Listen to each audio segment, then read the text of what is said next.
প্রয়াত উপদেষ্টা হাসান আরিফের দ্বিতীয় এবং তৃতীয় জানাজা অনুষ্ঠিত হয়েছে হাইকোর্ট ও সচিবালয়ে। তাকে ফুল দিয়ে শেষ শ্রদ্ধা জানিয়েছেন তার দীর্ঘ কর্মজীবনের সহকর্মী ও শুভাকাঙ্ক্ষীরা। আপাতত তার মরদেহ রাখা হবে সিএমএইচ হিমাগারে। সোমবার মিরপুরের বুদ্ধিজীবী কবরস্থানে তাকে দাফন করা হবে।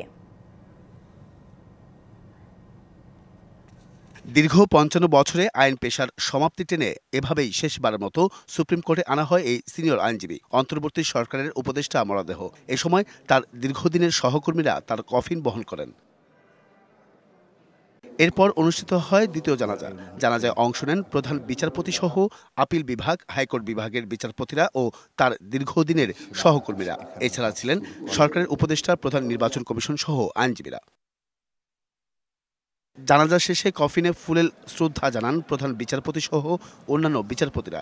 এরপর শ্রদ্ধা নিবেদন করে আইনজীবী সমিতি সহ বিভিন্ন সংগঠন। দীর্ঘদিনের সহকর্মীরা তার কর্মজীবনের বিভিন্ন দিক তুলে ধরেন। দেশের প্রতি দরদ নিয়ে যারা ছিলেন তার মধ্যে ইনি একজন অন্যতম, এবং এনাকে হারিয়ে দেশও একজন খুব মূল্যবান আইনজীবীকে হারিয়েছে। আমি নিজেও একটু ঘনিষ্ঠ বন্ধুকে হারিয়েছি।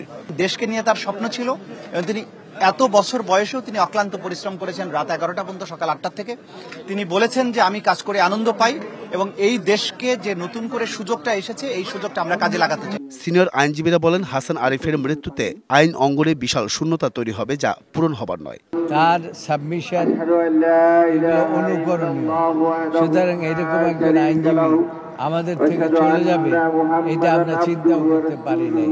পেশাগত জীবনের অনেক মামলা, উল্লেখযোগ্য মামলা এখন আজকে সুপ্রিম কোর্ট ডিএলআই রিপোর্টেড, বিল রিপোর্টেড কেস, যেটা ভবিষ্যতে যারা আইন পেশা থাকবে তাদের জন্য একটা সুবিধা হবে এবং অনুসরণীয় হবে। এরপর বেলা 12টার দিকে তৃতীয় জানাজা অনুষ্ঠিত হয় বাংলাদেশ সচিবালয়। এতে অংশ নেন বিভিন্ন মন্ত্রণালয়, বিভাগ ও সংস্থার সর্বস্তরের কর্মকর্তা কর্মচারীরা।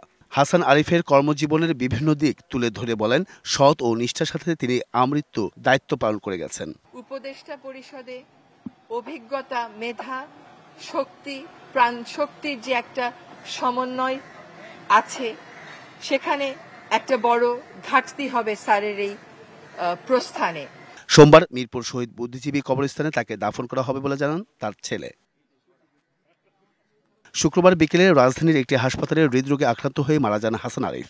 ওই দিন রাতে ধানমন্ডির একটি মসজিদে তার প্রথম জানাজা অনুষ্ঠিত হয়। তাতে প্রধান উপদেষ্টা ডক্টর মোহাম্মদ ইউনূস সহ অন্যান্য উপদেষ্টা, রাজনীতিবিদ সহ সর্বস্তরের মানুষ অংশ নেন। Ariful Islam, DBC news, Dhaka.